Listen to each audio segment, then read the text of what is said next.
Perfect timing. Okay, we got a lot to cover tonight.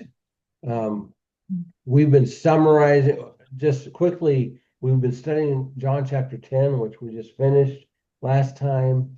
And I in my notes I have a whole bunch of stuff that I thought I wanted to talk about, but I'm gonna skip it just because for time. We were all here. For time. But the one thing I want to focus on is that when Jesus was talking to Jewish leaders after he healed the blind man, he kept telling them, if you don't believe me for any other reason, believe me based on what I do. Believe me on the things that I'm doing.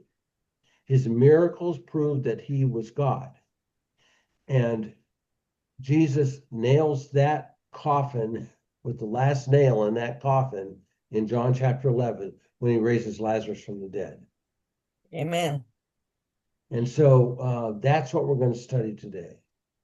Uh, Raising Lazarus from the dead was the ultimate expression of God's power, short of his own resurrection. Truly.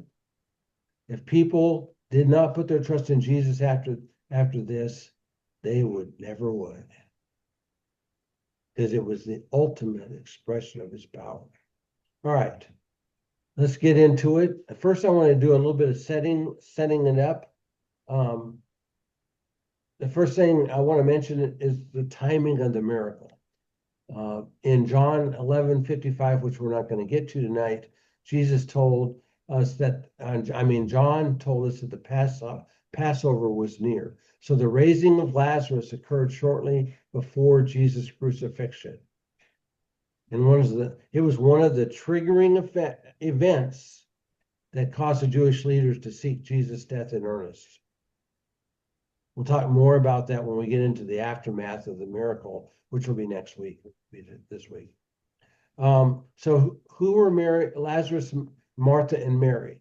Martha and Mary are mentioned by Luke in Luke chapter 10, verses 38 to 42, if you're interested in that.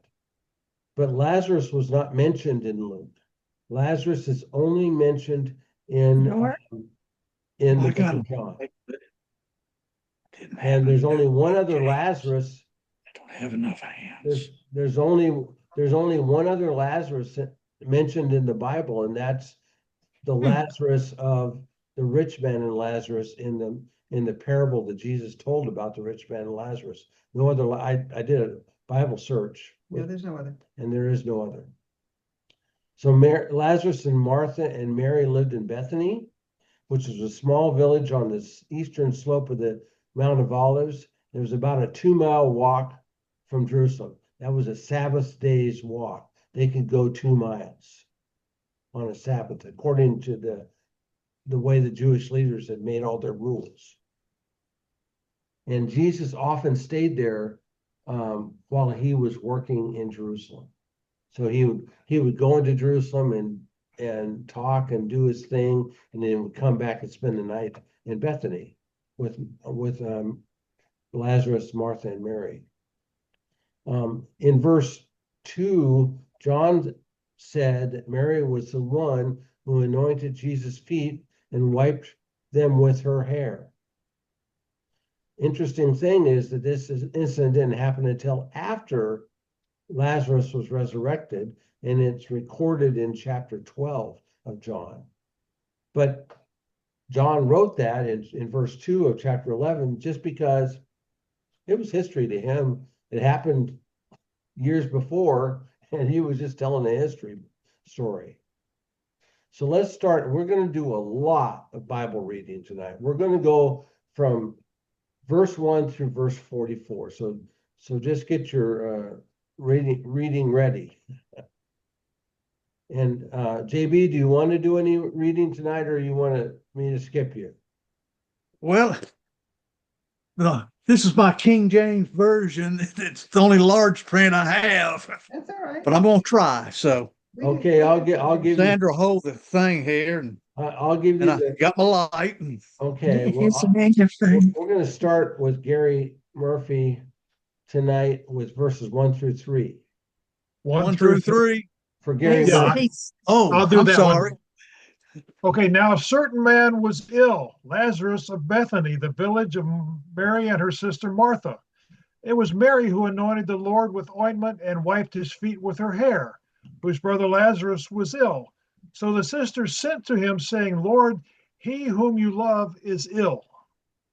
So Martha, Mary, and Lazarus were friends of Jesus. So Jesus was God. And you would think, well, he would just treat everybody the same. But he was a God man. And God created us to be social. And Jesus had a special relationship with Mary and Martha and Lazarus. And he loved them. And it's clear from in this story as we get into it that Jesus really loved them. And so Lazarus, when he became sick, they sent for Jesus because they knew beyond a shadow of a doubt that Jesus could heal him. So Lazarus got sick. They sent to Jesus. "Hey, Jesus, your buddy Lazarus is sick. He's really sick. We need you to come." Okay, JB, could you read verse 4? When Jesus heard this, he said, this page change. Okay.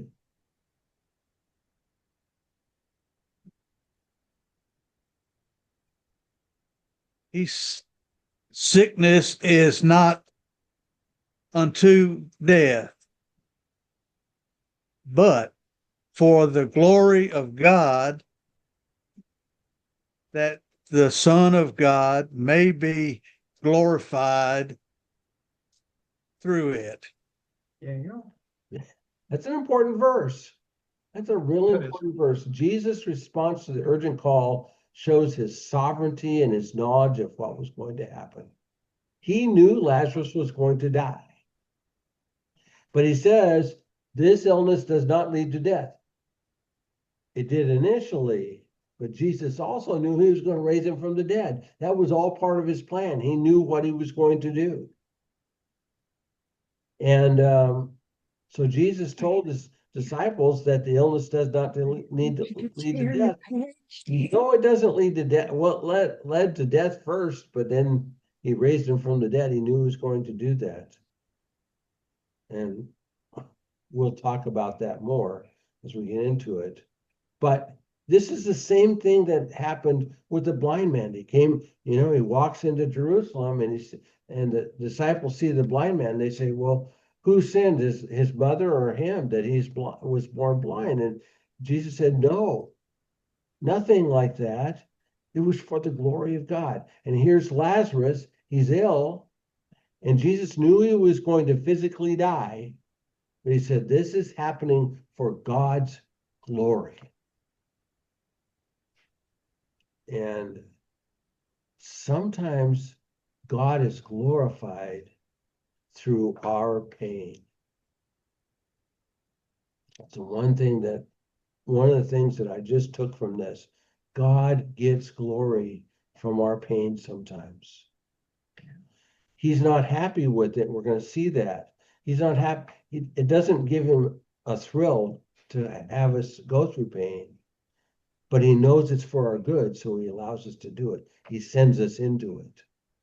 And that's exactly what he's doing with Mary, Martha, and Lazarus here. Exactly what he's doing. Now, Bob, could you read verses 5 and 6? Now Jesus loved Martha and her sister and Lazarus. So when he heard that Lazarus was ill, he stayed 2 days longer in the place where he was. Proves my point. Jesus loved them, but he said, but he says, he loved him so when he heard Lazarus was ill, he stayed for 2 days longer. He was working on their spirituality. He was working, he was testing them, he was putting them through a pretty severe trial. Especially knowing what's coming up next week. Yeah. He was putting them through a severe trial so they would believe in him, so they'd have more faith in him, to strengthen their faith and make them stronger. He was doing it because he loves them.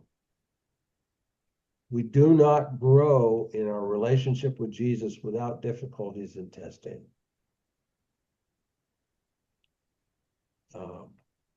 Okay, Nancy, could you read verses 7 and 8?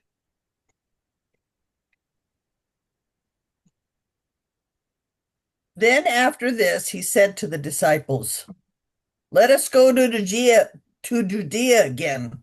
The disciples said to him, "Rabbi, the Jews were just now seeking to stone you, and you're going to go there again?"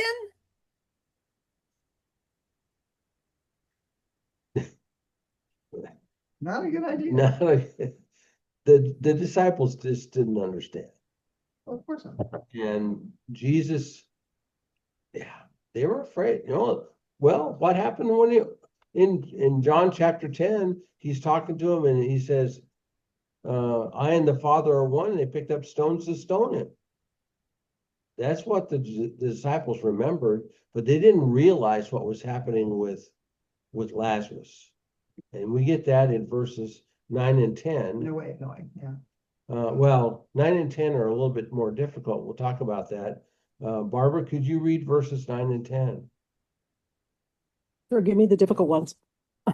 Jesus answered, "Are there not 12 hours in the day? If anyone walks in the day, he does not stumble, but he sees the light of this world. But if anyone walks in the night, he stumbles because the lights are not in him. The light is not in him." Okay. He wasn't talking about day and night. He was talking in spiritual terms. He says, if anybody walks in the day, he does not stumble because he sees the light of this world. Who's the light of the world? Could be Jesus. He'd already said, I am the light of the world. But if anybody walks at night, he stumbles because the light is not in him. That's the Jewish leaders walking in the night. They can't see. We're walking in sin. Yes. And I have it in my notes, and I think it bears saying the Jewish leaders should have been terrified of him, because Jesus was and is the God of the universe. The Jewish leaders should have been terrified of him. The way they were treating him, woo! You hear people talking about fire coming down to heaven to strike you because of what you said. The Jewish leaders should have been terrified. Yeah. Okay, Gary, could you read verses 11 to 16, please? 11 to 16. After saying these things, he said to them, "Our friend Lazarus has fallen asleep, but I go to awaken him."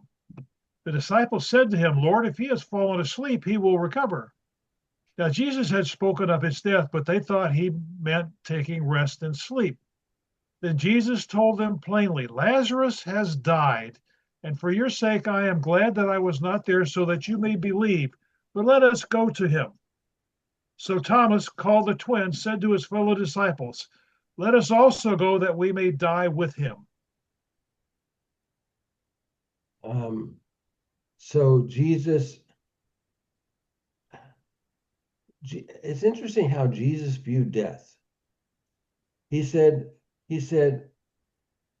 our friend Lazarus has fallen asleep, but I go to awaken him. Jesus viewed death very differently than most people do. We view it as kind of the ultimate thing that happens to us in our lives. I like what Mark Lowry said, 1 in 1 people die. 1 out of 1. The odds of you dying are really high. Yeah. 1 out of 1 die. But Jesus looked at it very different. He says, he's just fallen asleep. Because he knew that although Lazarus' body was dead, his spirit wasn't. His spirit wasn't at all. And Jesus says, I'm going to waken him up. Basically he's saying, I'm going to go raise him from the dead. But they didn't get it. He was speaking in God's terms, not in man's terms. They didn't get it. So then Jesus had to be plain. Okay, buddies, Lazarus has died, but I'm really glad. I'm really glad that we waited, because this is going to make your belief in me much, much stronger. And poor Thomas just didn't get it. Well, They were still afraid of the Jewish leaders. They were still afraid of the Jewish leaders. And they did not understand Jesus' power. yet Thomas was willing to go. Thomas He was was willing willing to to go. Thomas was willing to go, but they still didn't the only way they could be harmed by the Jews would be if Jesus allowed it to happen. Yeah. They hadn't made those connections yet. Okay. Whose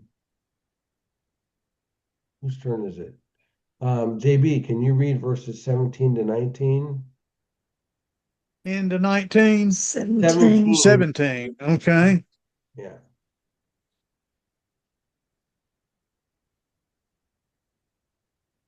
So when Jesus came, he found, whoa, about knocked you over. He found that he had already been in the ground from day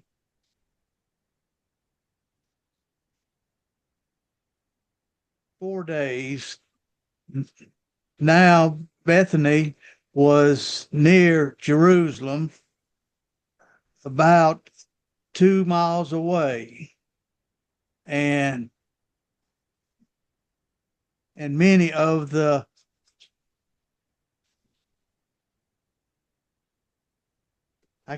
I'm right there on the edge. I can't get the fold off. Many of the Jews had joined the women around Martha and Mary to comfort them concerning their brother. Okay.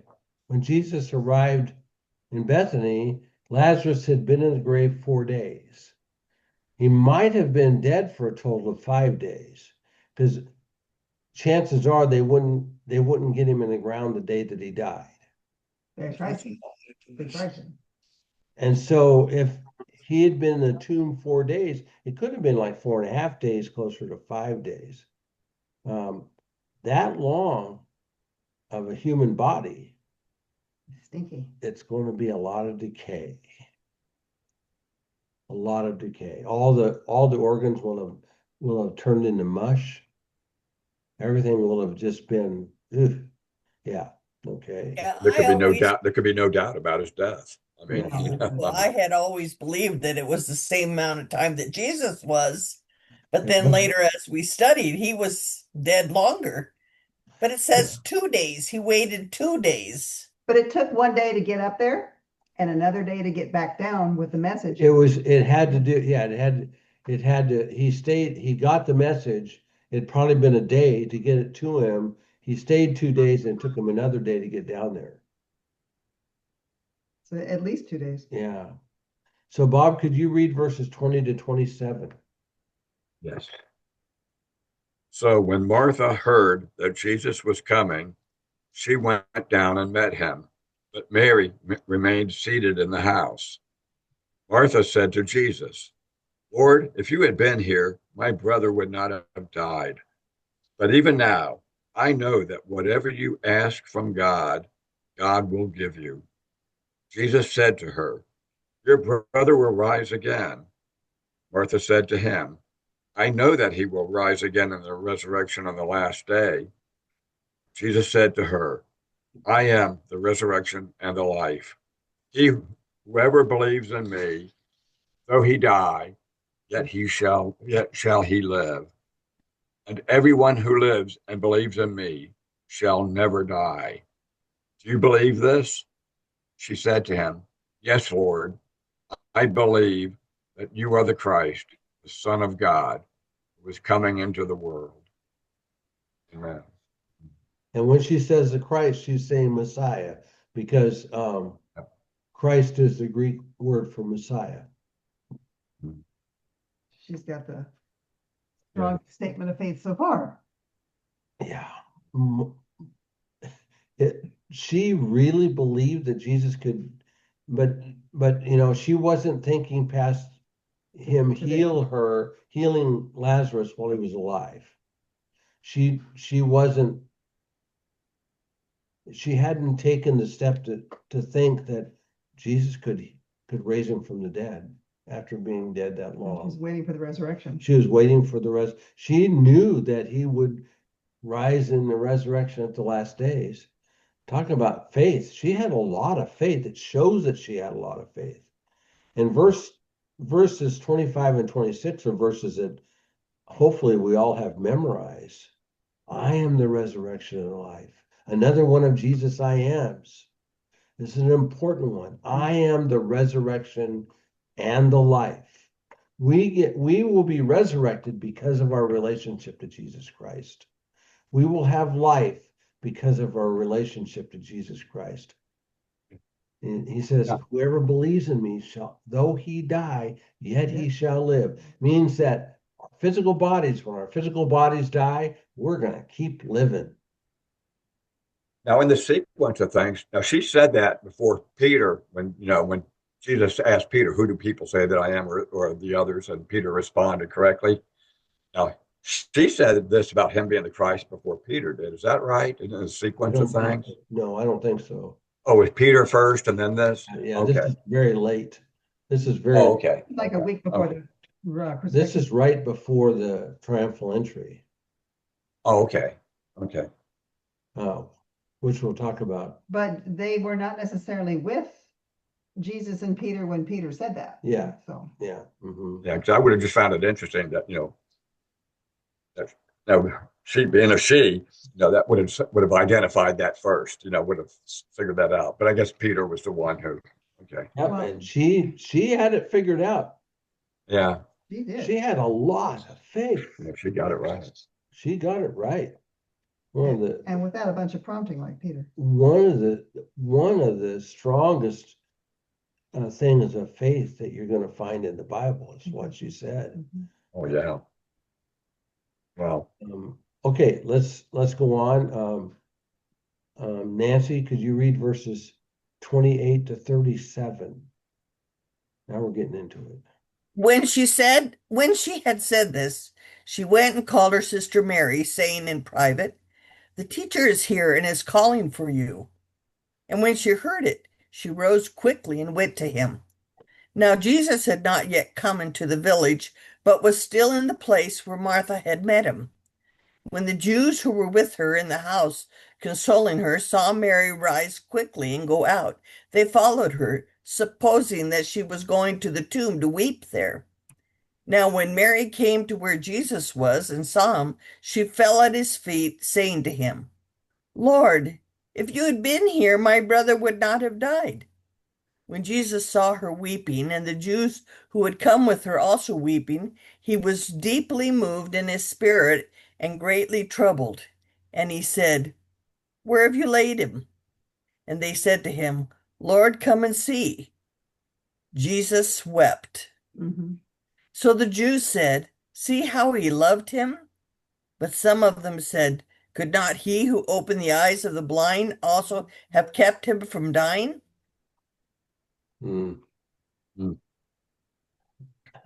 Some really great stuff in this passage. I get the impression that Mary was the more emotional of the two. Martha was a practical one, yet Mary equally loved and believed in Jesus.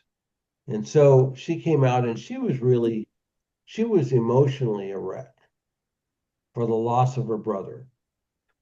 And she started crying, and Jesus wept with Mary. But he wasn't weeping over Lazarus. He was weeping because he understood the emotional pain that Mary felt. He was weeping for her and for her pain. This is an important concept for us. It teaches us that God very specifically allows difficulties to come to us for our own good. Jesus allowed this to happen to Mary and Martha and Lazarus. He allowed it to happen, but it was for their good. It also And shows yet, that he was fully God and fully man. I mean, it was the man side, that's right. It was a man side, yet he understands when we cry out in pain, and he hurts right along with us. And he says, I'm here. You're going to go through some tough times, but he's there to weep with us, to put his arm around us, to help us. Hmm. I can see Jesus holding Mary and letting her cry on his shoulder and helping her to feel better. You know, God loves us so much. And that's who he is. That's who he is. He knows that these things are going to happen to us and that we need to learn from them. But he also says, I'm sorry I had to make you hurt. I'm here for you. I'm never going to leave you. I think that's a real important message for us. And unfortunately, many of Mary's friends didn't understand, and and several of them thought he was being callous in not coming to Lazarus to heal him earlier. None of them except Martha and Mary believed that Jesus could raise Lazarus from the dead. Yeah. But they knew. But yeah, they knew. I think 35 is the shortest verse in the Bible, too, as I remember. It is. It is. It is. Yep. Barbara, I think it's your turn to read verses 38 to 44. Then Jesus, deeply moved again, came to the tomb. It was a cave, and a stone lay against it. Jesus said, Take away the stone. Martha, the sister of the dead man, said to him, Lord, by this time there will be an odor, for he has been dead 4 days. Jesus said to her, Did I not tell you that if you believed, you would see the glory of God? So they took away the stone, and Jesus lifted up his eyes and said, Father, hold on one second. Oh. Trying to do this on my phone. Um, so they took away the stone, and Jesus lifted up his eyes and said, Father, I thank you that you have heard me. I know that you always hear me, but I said this on account of the people standing around, that they may believe that you sent me.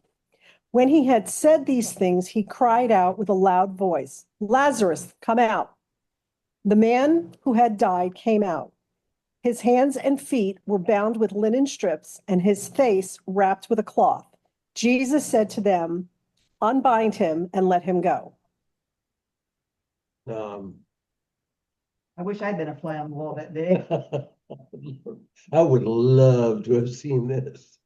I always wondered how he did it with his feet bound. Did he bebop out? How did he Yeah, I've often wondered what it was like. That's when he right. came out. How was he coming out? That's right. Well, his arms were probably everything. He would like Yeah, Like a boxes. mummy. probably would have been like this, yeah. And he probably That's took right. it far before either people ran away or ran toward him. Like tied up in a potato sack or something. That's I don't know. right. So at the tomb, Jesus told Martha to have the stone rolled away, but she objected because the body would have been in deep decay. And I was wrong when I said it might have been more than 4 days, because she says right here that he's been dead 4 days. 4 days. Yeah. So, but Jesus very gently said, Hey, Did I not tell you that if you believed, you would see the glory of God? Wow. And then Jesus prayed out loud to God. You ever heard pastors preach and pray, and they're really preaching in their prayer? Jesus did that. He was praying to God for their benefit. And finally, Jesus called out, Lazarus, come out. And said he yelled it. He cried it out loud. It was a loud call. Jesus had to use Lazarus' name because his power was so great that he could have raised every one from the dead if he didn't. If he just yelled out, "Come forth." If he just yelled out, Everybody. "Come forth," everybody that ever died could have come forth. That's his power. But no, he says, "Lazarus, come forth." And he came out. And as I was saying before, when we studied for nursing and then some of the studies I've done after that, we learned that when the body starts decaying, by 4 days, the organs and stuff are just gone. They've just broken down. And but Jesus is God, and he is the creator. He just recreated Lazarus' body. It was nothing for him to call Lazarus' spirit back from Hades to the place of the dead. With a body that worked. With a body that worked. That was no longer sick.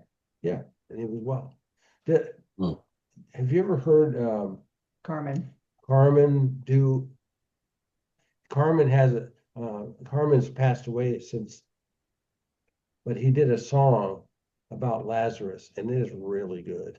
Talks about Lazarus going to the place of the dead, and they're having a Testimony night. They're having testimony night, and all the saints that have died before him are. I knew him as a wheel within a wheel, and I And knew all the things that they remembered about God, and Lazarus said, "But I knew him like you didn't know him." Yeah. I was Walked there with him, when we he, talked with him. yeah. And then at the end of the song, Excuse me, fellas. he says, "Excuse me, fellas, I think I hear him now." And then they hear him, "Lazarus, Lazarus." He says, "Yeah, Jesus, yeah. Oh, I've got to go." Gotta go. That's a good song. It's It's fun. It's one of the ones he did in a concert. yeah, But yeah, Carmen's long gone, but yeah. But But anyway, fascinating, pardon? Gary, from one thing that just struck me this week based on last week. So last week or last session, he gave sight to a blind man who had never seen before. Right. And you said that he had to create not only open his eyes, but create the mechanisms so that his brain could understand what he was seeing. Right. that's right. So now, and this is when the Pharisees tried to kill him Right. because he said he was God, and he proved it by giving sight to this blind man. Now, the next story is, and of course, the sarcastic New Yorker in me goes, "Oh yeah, you think that was good? Well, let me show you what I'm going to do now." That's right. So, because they're saying that the Jews came while Mary and Martha were mourning. Right. So now Got that. Jesus comes along and goes, "Yeah, you thought that was cool that I gave sight to the blind man? Well, watch this." So now as you said, he had to recreate the organs that have deteriorated. He's been dead for 4 days, and he calls him out specifically. As you said, there could have been other people in that cave that were dead. That's right. And so I could just, and again, I'm thinking of this through my sarcastic New Yorker kind of mindset, that he just gave the Pharisees the side eye, like, "Oh yeah, you thought last thing was good? Well, what about this?"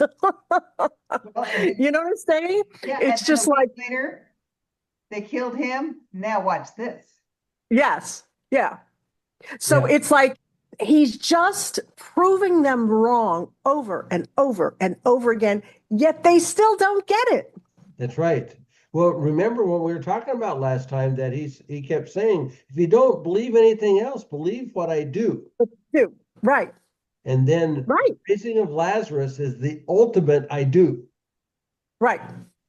It's the And ultimate. they also wanted to plot to kill Lazarus, as I remember too. That's right. Yeah, that's in next week's study. That's Oh, right. okay. If you, yeah. If Yeah, because they want to prove that God really didn't do that. You know, like Well, I the did. Yeah, so like the stolen body theory, you Yeah. know, like, well, he really wasn't dead in, you know, in the tomb, and they stole his body and they, resuscitated him. He wasn't really dead, But I like I said, I see this as he's just walking along going, hey, that man's blind. Maybe he'd like sight. Here, I'll make him see. And then that gets them, the lead is all wrestled up. And then he's like, all right, week later, I'll show you. Shows him again. Yeah. They this- still get all riled up. Yep, and this miracle proved beyond any doubt that Jesus is God. Yep. Proved beyond But any they doubt. still didn't want to believe. They still, no, because their eyes were blinded. And like Jesus said earlier, they were walking around in the dark. Yep. Um, I would challenge you all during Easter season to watch the movie Risen. Oh, great movie. Of You can actually watch it on YouTube for free. That's right. It's about a Roman centurion that's been tasked to go, he's done a prefect, prefect, go Something. find the body that they have stolen away. tribe. Right. He's a A tribute. tribute, yeah. And he ends up stumbling in on the upper room with the disciples, and there's this Jesus. And That's a great movie. he's completely changed. Yeah. But that goes along with what you were saying, Barbara. Just like, ooh, yeah. Yeah. that- So here a Roman soldier, because even the Roman soldier who stuck him in the side said he truly was God. That's So right. even the Roman soldiers could get it, But the but Jewish, the Pharisees still couldn't. nope. It's just amazing, again, looking from it from our perspective, you're like, how could you not believe? Like I said earlier, they should have been terrified. Yes. They should have been terrified. Yep. But Interesting that when you say that it was obvious to everybody else, even people that didn't know anything about it. When my grandfather died, Gary and I were there, or we got there a couple of hours after he passed away. And the next door neighbor, who was unregenerate, totally anti-God, anti-church, anti-everything, she was there with my grandmother when my grandfather passed. And she said, there was a piece in this room you could cut with a knife. I've never felt anything like that in my life. And I thought, Mhm. but total unbelieving heathen can feel the presence of God. What's wrong with you guys? Mhm. Yeah, and they're the ones who are supposed to be promoting God to the other people. And they were completely missing it. Yep. that's why Jesus called them, Whitewash. yeah, Whitewash no, tomb. but he said when he was saying, I am the good shepherd, he was calling them the ones that came to steal. Because they weren't helping the sheep. They were putting burdens on people that they couldn't carry. Right. And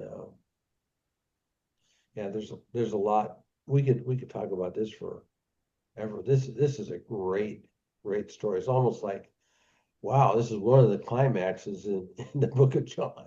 Well, it is, because it leads right into It leads the right triumphal entry. and right into the triumphal entry and then the Last Supper and all Jesus' teaching. So we got still a lot to study, but man, this is good. Well, it just shows how hard-hearted man, how hard our hearts can be as men. When we don't want to believe, we can just totally shut down. When you see all these kind of things, you see the miracles, Christ risen from the dead, him calling Lazarus from the grave. I mean, when you just choose it, it's a choice not to believe. It is a Yeah. choice. Absolutely, it's true. And It's so, just like people who say, I know evolution is incorrect, but I choose to believe it anyway because I don't Yeah. want to have to believe in God. that's right. Mhm. Yeah, Absolutely. right. They believe in something fantastic because the Wow. alternative is unacceptable To them. to them. Yeah. And nobody accidentally goes to hell. They choose to go to hell. No, No, sadly. It's sad. I mean, it's really sad, but that's God It is. doesn't send people to hell. We Yeah. send ourselves. March down the road. Yeah. Yeah. All right.